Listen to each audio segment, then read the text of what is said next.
what's happened now, you have guys on contract with the WWE. They're making $4 to $5 million a year.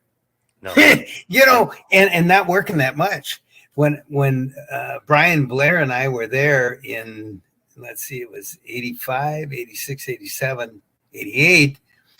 We wrestled. This is unbelievable. We averaged for 3.5 years, 27 days a month on the road. Whoa, it's too much. That's crazy. Yeah, we went 52 days in a row. That was our longest. And there was, the late Khosrow Vaziri, the Iron Sheik. He went 93 days in a row. God. And that's the way Vince was. He had 60 guys, and he thought, well, I'm just going to keep them busy, and that's what he did. It was 3 towns running a night, and hopefully you were on either Hulk Hogan's card or Paul Orndorff or somebody that was going to draw money. And at that time, in the 80s, middle 80s, almost everything that Vince threw on the wall drew money. So, it was good for everybody. But, it still bothers me that professional wrestling, and I have no idea where they're at now in terms of the AEW or the WWE in terms of providing for their talent. I know when I was there, you were called an independent contractor.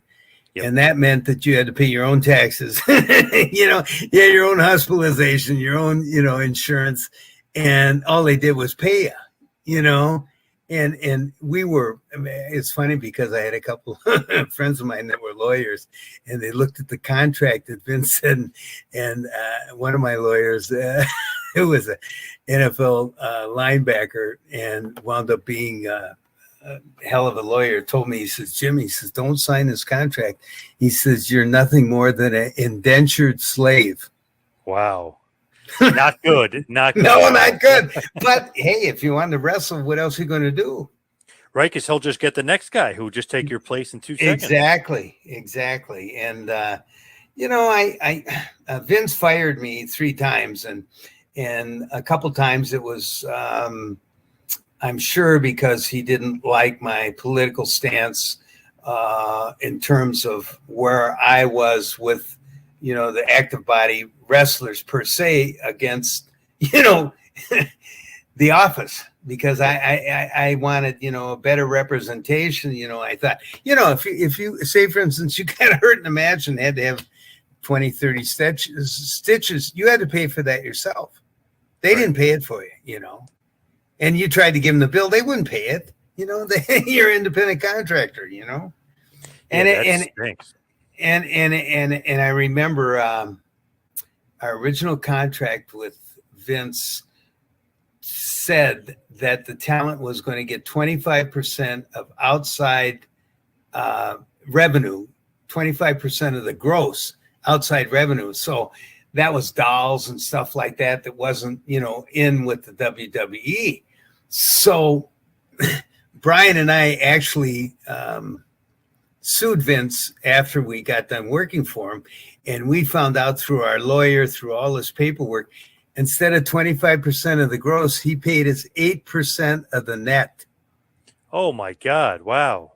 So he owed a lot of guys hundreds of thousands of dollars, and that's, if you have your founding father, your leader, the owner of your company, the guy that you're, providing blood, sweat, and tears every night on the road, and he does that to you. What are you going to do?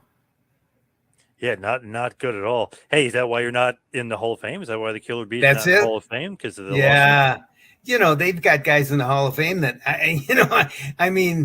the Rock and Roll Express, they were a good team down south. They never worked in the WWE.